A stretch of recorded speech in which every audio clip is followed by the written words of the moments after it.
चलिए ध्यान दीजिए, 16 नंबर सवाल पर ध्यान दीजिए। 16 नंबर पे कहता है कि निम्नांकित समंकों से वर्ष 2021-22 में प्रयुक्त होने वाली लेखन सामग्री की राशि की गणना करें। ठीक है, तो अब ये जो आपका 2021-22 वर्ष है, इस वर्ष में लेखन सामग्री की राशि, बस वो राशि हमको चाहिए जो वास्तव में करेंट ईयर में कंज्यूम्ड हुआ, खर्च हुआ। वो राशि हमको नहीं चाहिए कि पहले से कितना था, कितना है, कितना किसको एडवांस दिया, किसको कितना नहीं दिया। आया बात समझ में? मतलब ये सब बात से हमको कोई जानकारी नहीं चाहिए। हमको चाहिए कि कंज्यूमेबल गुड्स यानी पूरे वर्तमान वर्ष के दौरान हमने कितनी राशि का उपयोग किया जो इनकम एंड एक्सपेंडिचर अकाउंट के डेबिट में लिखा है। तो इसके लिए आपको चाहिए क्या, देखिए, तो इस सवाल को हम लोग दो तरीका से बना सकते हैं। एक तरीका जो हम आपको पिछले क्लास में थ्योरी में समझाए थे कि जितना सारा आइटम दिया हो सबको हम लोग कैसे क्या ऐड करेंगे, क्या लेस करेंगे। एक तरीका, दूसरा तरीका भी है। पहले वो जो मेन तरीका है वो हम आपको बता देते हैं। उसमें ज़्यादा ये नहीं दिमाग लगाना है कि क्या क्या दूसरे विधि में जो वर्तमान वर्ष के दौरान कितना उधारी खरीदा, इसका कोई गणना करने की जरूरत नहीं है। जैसे ओपनिंग क्रेडिटर होता है, क्लोजिंग क्रेडिटर होता है, और वर्ष के दौरान हम क्रेडिटर को कुछ पेमेंट किए, ठीक है, तो उस सब से हम पर कोई हमको ध्यान नहीं देना है। जो हमारा मेन विधि है, जो हम पिछले क्लास में थ्योरी में ध्यान दिए थे, उस बात पर अगर बनाएंगे तो कोई मतलब जरूरत नहीं है। दूसरा चीज, इसमें दो आंसर आपको दिया हुआ है। एक स्टेशनरी कंज्यूम्ड वर्ष के दौरान कितना आपने कंज्यूम किया, वो 12,500। तो ये आपको मेन हो गया जो आपको इनकम एंड एक्सपेंडिचर में चाहिए, ठीक है। और एक दिया हुआ है purchase of stationery on credit, यानी वर्ष के दौरान हमने उधारी कितना स्टेशनरी क्रय किया, वो 10,100। तो इसके आधार पर भी हम ये बना सकते हैं और अपना जो मेन तरीका है उस पर भी हम बना सकते हैं। तो दोनों तरीका को हम क्लियर कर देते हैं। देखिए कैसे। तो पहले जो मेन तरीका है, जो थ्योरी समझाए थे, उस पर ध्यान दीजिए कि 1/4/2021 को लेखन सामग्री का स्टॉक आपको 3,000 पहले से था। तो ठीक है, हम यहाँ पर सबसे ऊपर लिख लेंगे कि हमारे पास ओपनिंग स्टॉक ऑफ स्टेशनरी जो 1/4/2021 को यानी 21-22 वर्ष के प्रथम दिन हमारे पास 3,000 का ओपनिंग स्टॉक था, ठीक है। उसके बाद 1/4/2021 को लेखन सामग्री के लिए लेनदार यानी वर्ष के प्रथम दिन क्रेडिटर है। तो ये क्रेडिटर किस वर्ष का होगा, करेंट ईयर का तो नहीं होगा। साल के प्रथम दिन उधारी वाला है लेनदार, वो लेनदार कब का होगा, पिछले साल उधारी लिए हमने उसका लेनदार होगा। तो ये पिछले साल वाला है तो क्या हो जाएगा, लेस हो जाएगा। तो यहाँ पर हमको कुछ आइटम ऐड करना है और कुछ आइटम लेस करना है, ठीक है। देखिए, तो 1/4/2021 को ओपनिंग क्रेडिटर हुआ। ये क्या हुआ, ओपनिंग क्रेडिटर। तो यहाँ लिख दीजिए ओपनिंग क्रेडिटर ऑफ स्टेशनरी। तो यहाँ पर डेट लिखने का कोई जरूरत नहीं है। जब ये ओपनिंग हो गया तो वर्ष के प्रथम दिन होगा, ठीक है। तो 1/4/2021 को आपका क्रेडिटर है, वो कितना है, 2,000। तो ये 2,000 क्या हो जाएगा, आपका लेस हो जाएगा। फिर है आपको लेखन सामग्री के लिए दिए गए अग्रिम जो 20-21 से आगे लाया गया।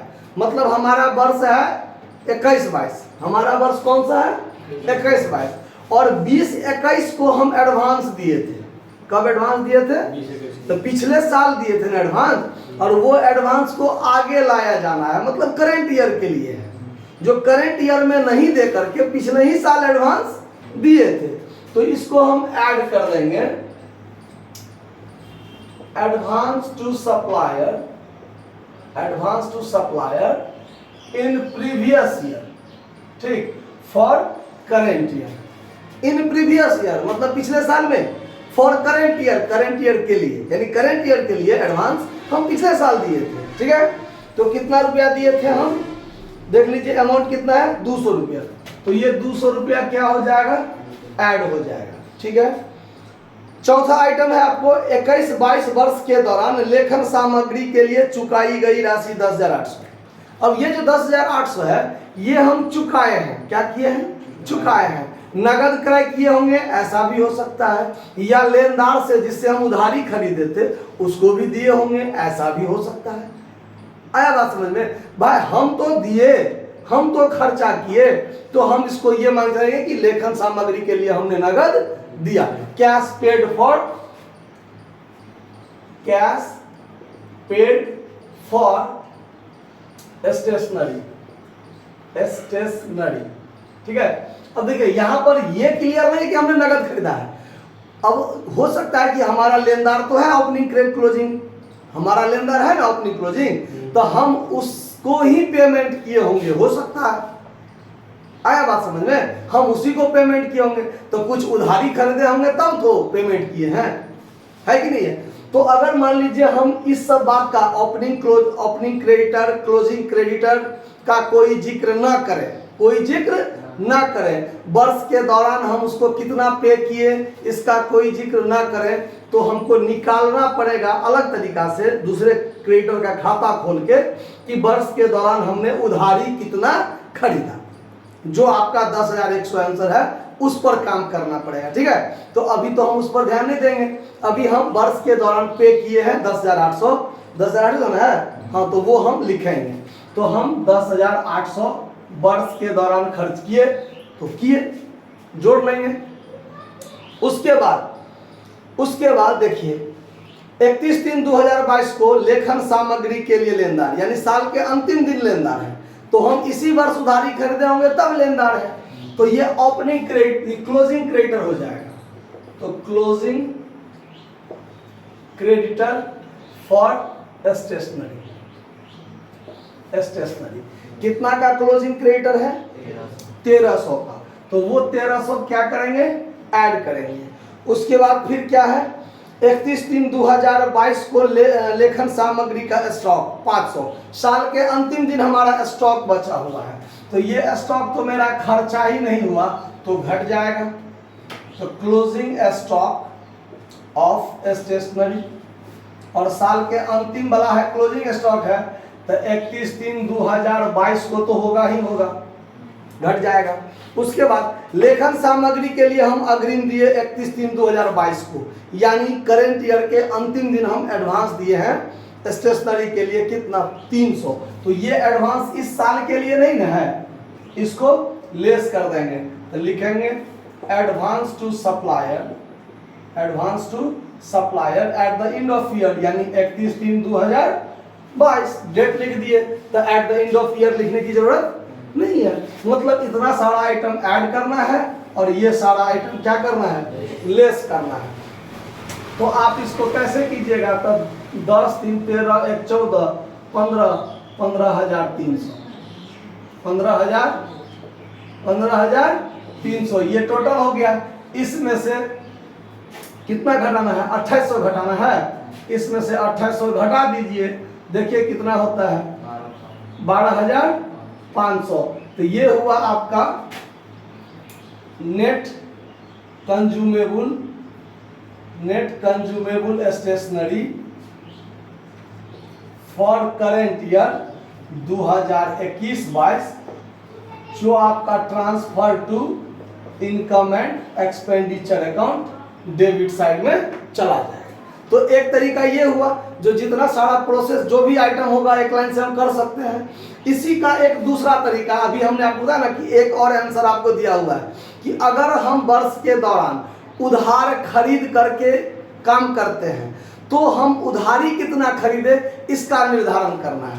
तो इसका निर्धारण करना है तो दूसरे कंडीशन में क्या करना है वो देखिए। तो दूसरे कंडीशन में यही सवाल को दूसरे तरीका से कैसे बनाएंगे, तो पहले आपको दिखाना पड़ेगा कि हम उधार खरीदते हैं, तो क्रेडिटर अकाउंट आपको खोलना पड़ेगा। क्या खोलना पड़ेगा, क्रेडिटर अकाउंट खोलना पड़ेगा। तो हम क्रेडिटर अकाउंट को खोलेंगे, ये डेबिट क्रेडिट हो गया, पार्टिकुलर अमाउंट हो जाएगा हमारा। अब देखिए हमारा क्रेडिटर का खाता किस चीज से खुलता है, क्रेडिट से खुलता है।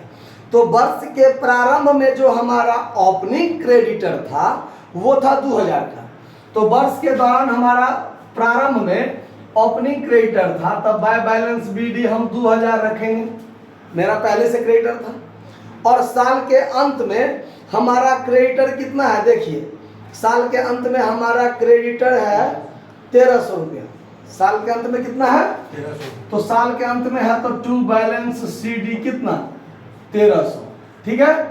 और वर्ष के दौरान हम स्टेशनरी के लिए पेमेंट किए हैं कितना 10,800। और ये बात देखिए सवाल में ये कहीं नहीं कहा गया है कि हमने नगद खरीदा है, हमने नगद खरीदा है और लेनदार भी है प्रारंभ का अंत तक, और हमने वर्ष के दौरान जो है स्टेशनरी के लिए कुछ भुगतान भी किया है। तो जिससे हम अब लेनदार है ओपनिंग क्लोजिंग, इसका मतलब हम उधारी खरीद में करते हैं, उधारी में खरीद करते हैं। तो वर्ष के दौरान जो हम 10,800 दिए हैं, वर्ष के दौरान जो हम 10,800 दिए हैं, हम उधारी खरीदे होंगे तब दिए हैं, है कि नहीं।